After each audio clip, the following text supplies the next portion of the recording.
Então, continuando a falar sobre os parasitas, sobre os vermes, agora nós vamos ver algumas doenças causadas pelos vermes achatados. A primeira é o Schistossoma mansoni, tá? Às vezes vocês já conhecem, mas esse é o nome científico, tá? O popular. Ele é causador da esquistossomose, que é uma verminose frequente no Brasil e no mundo, é considerada uma doença negligenciada. Vamos ver por quê. O xistossoma é um verme com cujo macho é curto e com um sulco na face ventral, onde abriga a fêmea, que é mais delgada. Aqui nós vemos um casal de esquistossomose, é o macho e a fêmea. Ele vive anos no fígado, onde os vermes adultos se alojam. Nas veias hepáticas ocorre a fecundação das fêmeas. Então, esse tipo de verme, ele se aloja no fígado, tá? E ocorre a fecundação dele nas veias hepáticas. Depois, os casais migram para os vasos intestinais, onde as fêmeas põem ovos com um espinho que perfura a parede dos capilares e caem na cavidade intestinal, onde com as fezes são eliminados para o meio. Na água, os ovos originam uma larva ciliada, o miracídio, a qual em poucas horas deve encontrar seu hospedeiro, um caramujo de água doce, senão ela poderá morrer. O miracídio penetra no caramujo e se transforma numa bolsa que origina grande número de larvas com caudas bifurcadas, as cercárias. Lançadas na água, penetram ativamente pela pele e atingem a circulação, por onde sobem até o coração, passam pelo pulmão, voltam para o coração e vão para as veias do fígado, onde se transformam em adultos. Então aqui nós temos um esqueminha do ciclo evolutivo do Schistossoma mansoni. Olha o que acontece no homem. As formas jovens de circulação, a fecundação dos adultos, olha, do caramujo, penetra pelos homens, ó, os ovos, o miracídio, daí eles estão na água, penetra pela pele e vai parasitar lá no fígado. As consequências são graves. Quais são as consequências desse parasita dentro do corpo? Inflamações e hemorragias nos vasos do intestino, chamada de aciste ou barriga d'água pelo acúmulo de líquido dos órgãos, dilatação do fígado e do baço. Como que nós podemos combater essa doença? São prevenções fáceis, por isso que nós falamos que essa doença é uma doença negligenciada, porque é um combate fácil. Como combater? Evitando que os ovos cheguem à água com o uso de esgotos, que é o saneamento básico, que é o tratamento da água e do esgoto. Evitando a utilização de água contaminada, fervendo essa água e educando a população para não frequentar lagoas de coceira, destruindo os caramujos transmissores, que é o controle biológico, e tratando os doentes. Então vamos lá. O Conectando, eu acho legal vocês darem uma lida, porque aqui está falando como que essa doença está no Brasil, o que está sendo feito para combater, os testes, tá? Então eu acho legal vocês darem uma lida depois. Vamos falar de um outro verme chamado Taenia solium, a solitária do porco. Nós vamos entender por quê. Por que a solitária do porco? Porque ela é parasita do porco e do homem, tá? Mede vários metros de comprimento e tem o corpo dividido em 3 partes, que é o escolex, ventosas e ganchos para fixação, que é isso aqui, tá? As ventosas.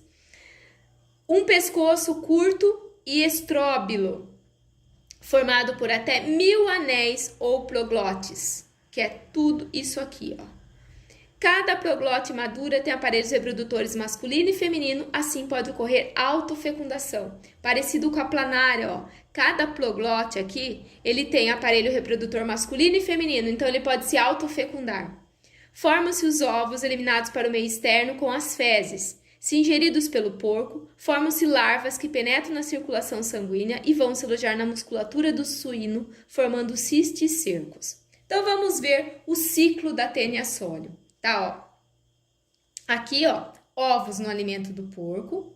Aí o porco ocorreu. Não tem saneamento básico. Aí ele reproduziu, formou o ovo com embrião, as proglotes, tá? Ó, o cisticerco na carne de porco. Então formou esse cisticerco na carne do porco, ele está parasitando. Aí vai o homem, que é um hospedeiro que vai abrigar esse parasita, e a ingestão de carne mal cozida, tá? Aí ele vai parasitar o corpo do homem, que será o seu hospedeiro.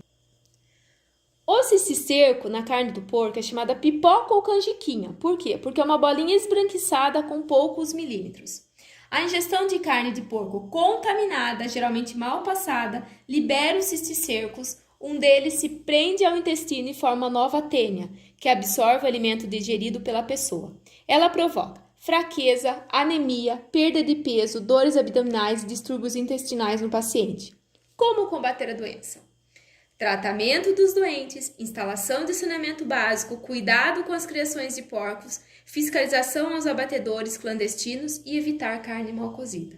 Vocês estão percebendo que a prevenção ela é fácil de ser feita e que em todos que nós estamos falando, nós estamos batendo no saneamento básico, que é o tratamento da água do esgoto, que é uma das prevenções. A cisticercose.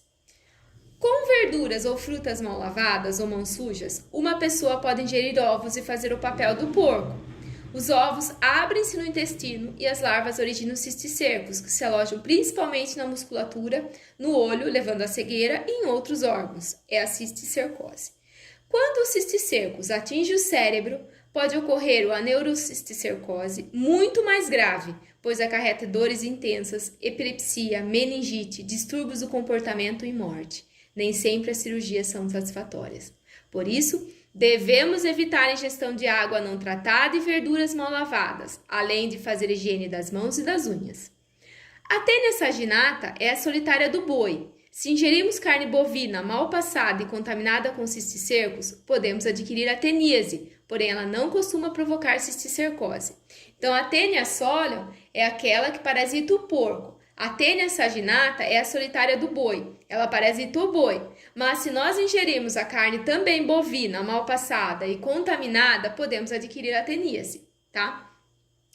Vermes roliços, nós vamos até aqui hoje, vou dar as atividades, e semana que vem nós continuamos nessa mesma atividade. Vermes roliços, chamados nemateumintos, tem como exemplo a lombriga, e nesse grupo quase todos têm hábitos parasitas.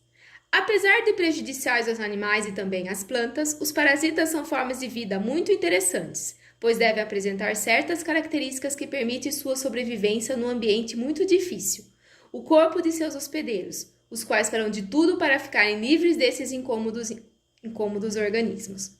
Vejamos algumas dessas adaptações. Os parasitas, como os vermes, por exemplo, possuem cutícula esbranquiçada que protege seu corpo contra enzimas digestivas dos hospedeiros. Outra característica é o desaparecimento de órgãos digestórios no parasita, assim como de patas ou estruturas locomotoras, e em compensação, ele possui órgãos para fixação, como ventosas e ganchos. Entre outras adaptações, há um grande número de ovos, por isso as fêmeas são maiores, tá? Então, hoje eu vou parar por aqui, para essa semana, e vocês irão fazer a atividade, ó. Exercício 3, exercício 6, só que o exercício 6 vocês não vão fazer o quadro todo, vocês vão fazer até a tênia saginata, 9, 10 e 11, certo? Então, fiquem com Deus, até semana que vem.